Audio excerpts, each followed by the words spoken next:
Good morning, ladies and gentlemen. Welcome back to this Monday morning with business coach Moloy. I hope you guys have been having a fantastic August. Uh, this is when the period of festivities start. But in the midst of these festivities, don't remember the biggest festivity would be to celebrate business success. Celebrate your passion, celebrate your dreams, celebrate your goals, and that is any day bigger than any of the other festivities which have started from this month. So last month we started this new series, Business Snippets, with the objective that we should share some real life examples about how businesses have progressed or not progressed because of things that they have done or they did not do. So today on day five, our theme, Innovate or Perish, how a lack of innovation can cause business failure. And especially in today's world where things are changing rapidly, it is uh, it is extremely critical that you focus on innovation. And innovation, it could be in terms of improvement of your current product. Innovations could be in terms of what I constantly talk in terms of my in my seminar, the LOPs and the LOBs, your lines of product, your lines of businesses.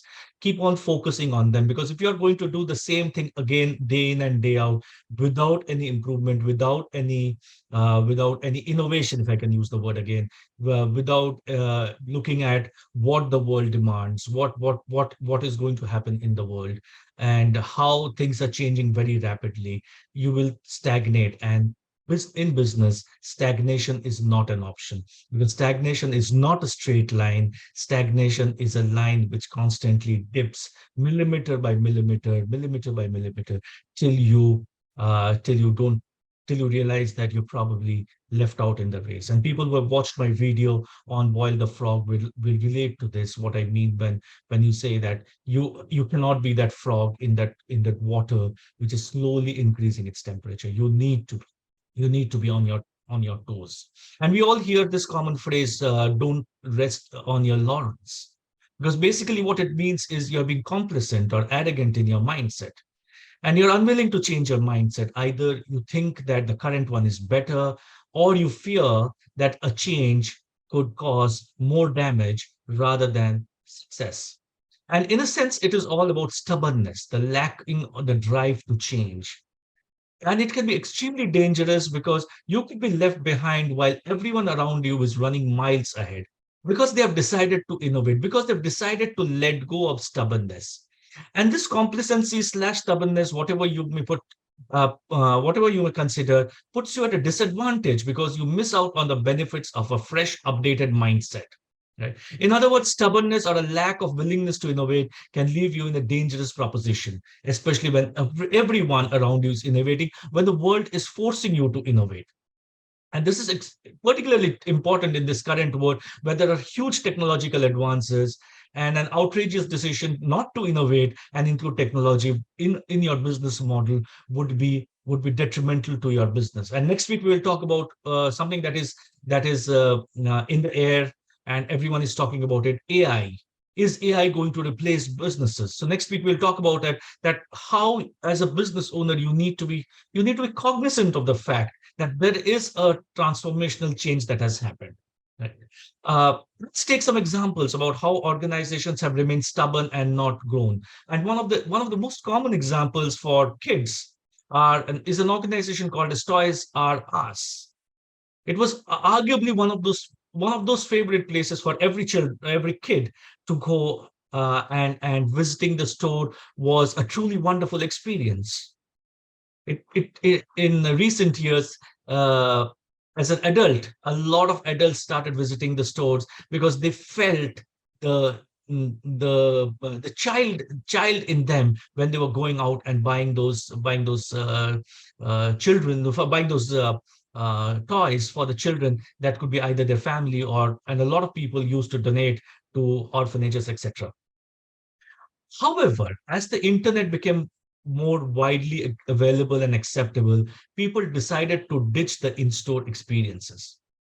Instead, they opted to buy their goods online, to save them from having to visit the store. And this is where Toys R Us made that cardinal error. They did not believe in ditching the stores.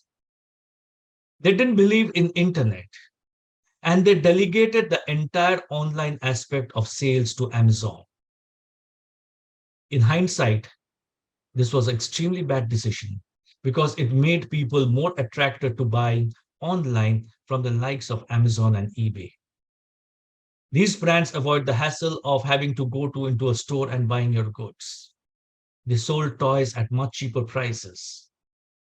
It was for these reasons and many more that eventually Toys R Us experienced difficulty in sales and eventually filed for bankruptcy in September 2017.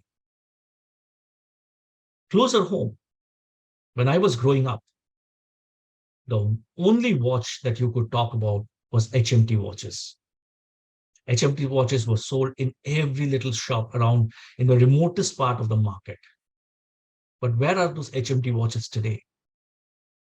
They were no doubt excellent watches, rugged watches, but did the customer or the consumer, once they were exposed to what was happening globally, want a rugged watch? Want only a rugged watch, if I can say, which was of excellent quality.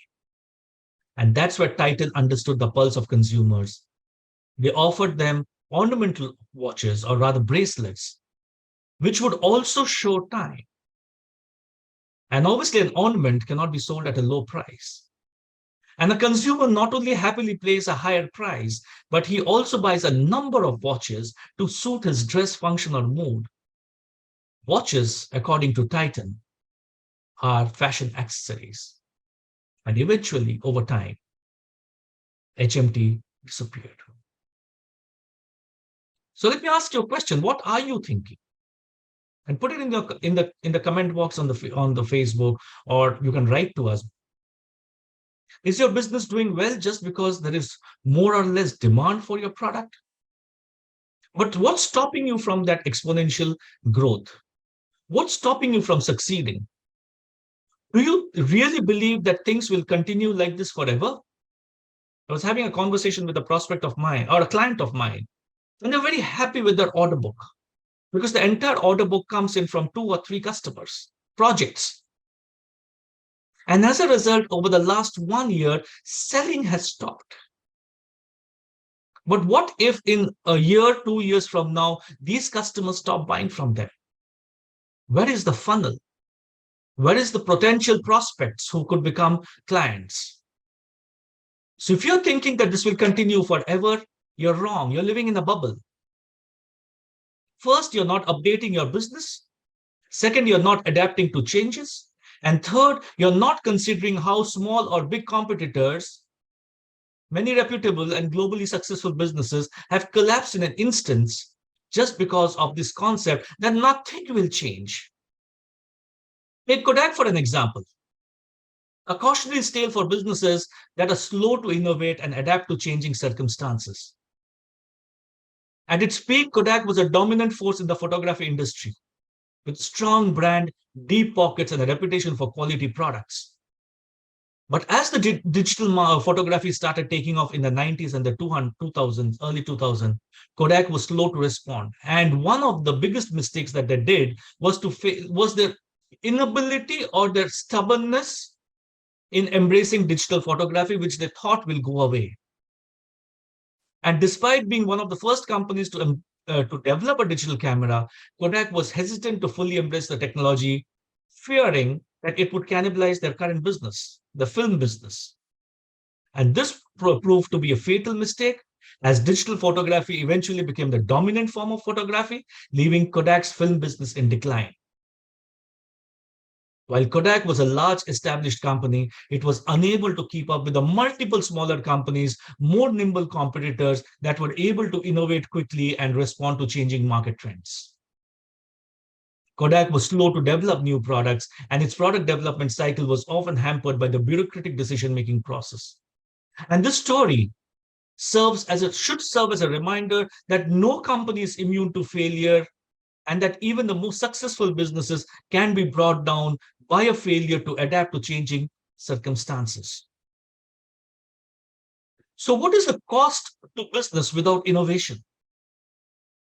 Businesses that don't invest in innovation suffer from dynamism, leaving them unable to differentiate themselves amongst competitors and attract new customers. You cannot be doing the same thing day in and day out. You have to do different things either in your business or in your product or add new products or businesses. Without inspiring new ideas, product, or services, companies become stagnant, allowing competitors to steal their customers and their employees. So there are costs of organizations which are not innovating will include reduced productivity. Employees become bored and unmotivated, which will lead to decrease in productivity and over time profitability. Lower customer satisfaction. If the customer sees the same thing again and again and again, and if you are not innovating, it will struggle to keep up to customer expectations. Lost market share. Companies without innovation fall behind those which have adapted the new technologies like AI, which we'll speak next week, and blockchain, leading to lost market shares and profits. And more importantly, and probably most importantly, it's a poor brand perception. A business that fails to innovate falls into obscurity. It loses visibility amongst its stakeholders, meaning fewer sales opportunities, as its profile is diminished amongst your potential customers. So everyone is encouraging organizations to innovate, both large and small. And you need to take new ideas while taking calculated risks. And these can potentially be lucrative if executed currently. And obviously, the same things that we have spoken about, the downsides of innovation become the upsides of innovation here. Increased profitability. Over time, you become so good at innovation, you become so good at research and development that it allows business to come out with unique solutions that reduce cost and increase profits over time. Improved efficiency. People who are nimble, people who are forward looking, people who are looking at the opportunities that are available in the marketplace, keep on focusing on streamlining processes that will increase efficiency levels within workplace, resulting in quicker turnaround times. And when these happen, your staff morale is high. Please understand, your staff has come in to fulfill their personal goals by working in your organization. They have not come in to improve your personal goals. They've come there to work for you to help them achieve their personal goals. So you have to have staff with high morale so that they're able to work smarter and harder at any project that is in their hand. Customer experiences will be enhanced. The customers, you could offer new automated chatbots, you could offer interactive customer portals, thus providing a superior user experience compared to traditional methods. Your product portfolios will increase. Introducing new products, and 3M is known as one of the youngest company, though it's a 100-year-old company, but 3M is known as the youngest company because they keep on coming out with new products. And which means as a business owner, you have to be nimble in your activities and your thought processes. Because if you're not active and nimble in your thought processes, if you're stuck in the mundane, if you aren't able to delegate, if you aren't able to get the not so important things out of the way immediately, you will not be able to focus on this innovation, which will over time improve your product portfolio, which will give you a competitive edge. Look at organizations that are growing. They have a competitive edge because they've invested in R&D to gain an advantage over rivals. They are not playing the catch-up. Competitors are playing the catch-up. They ensure they maintain the top spot in certain sectors instead of being or settling in for the second best. So what do you need to do today to bring in an innovative culture in your organization? It's all about a culture. So first, provide employees with creative resources, developing a space where employees can brainstorm freely and encourages collaboration amongst workers. Too many times, too many organizations have employees who are just followers of what the boss wants them to do. That is not going to lead into an innovative mindset.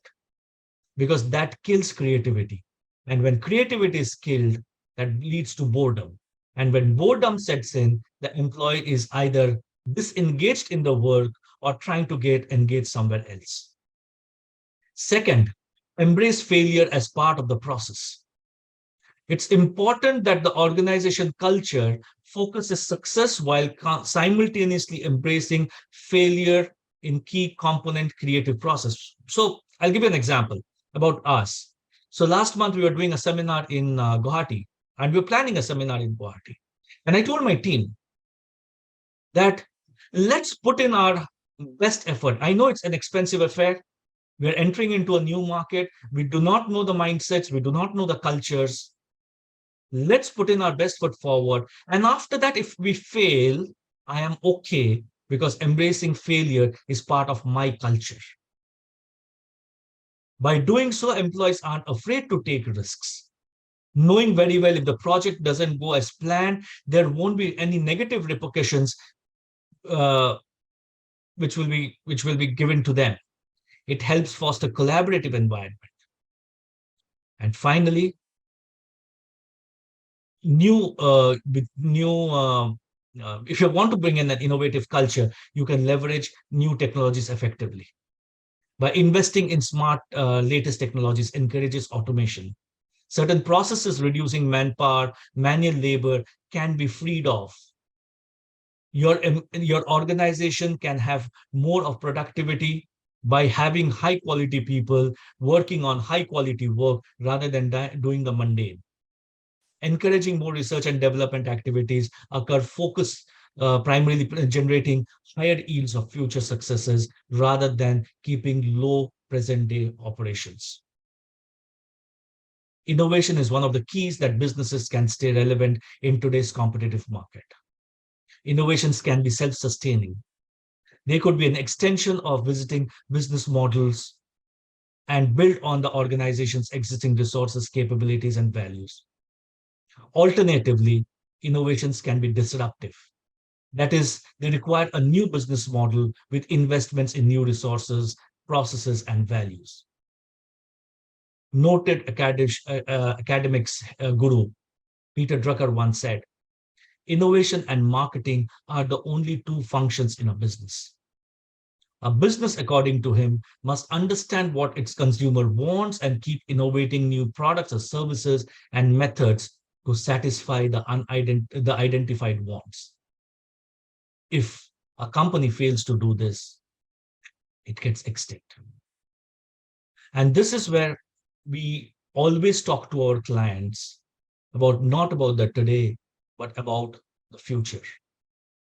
What are you doing to having a better business 2 years from today? Your current will sustain. If you are hiring a business coach to manage your current businesses, don't hire a business coach. Your business coach should be helping you stabilize the current business and move you towards the future growth and innovation. We at Beyond Red Ocean Consulting want this journey of yours to be successful. It cannot be boring. It cannot be mundane. It has to be exciting. It has to be full of successes and full of failures. If you don't fail enough, it means you have not tried enough. And if you want to know how we can impact your business, reach out to us because we have a series of programs, we have a range of one-to-one programs and group coaching programs, which is for everybody. So if you're a startup, we have a mentoring program. If you are a 500 crore business, we have a one-to-one coaching program. So we have everything for everybody because we want you to succeed. Because the Indian economy going forward in the next 10 years will be driven primarily by the SME and the MSME sector. So please give it all. Look at yourself, keep 3 to 4 hours in a week stepping out of your business with your key stakeholders, family members, whoever, and ask yourself, what should we be doing? Too many times we get stuck in what are we doing now? But move the needle and ask yourself, what should we be doing in the future? Thank you so much for being with us. You are our inspiration and you are somebody who keeps us going. But next week, don't forget, Stay tuned because we are going to talk about how AI is going to play an important role in your success journey. In the meanwhile, keep writing to us, send us your queries. Till next Monday, same place, same time, with a new episode on business snippets. It's a very good morning and have a great week ahead.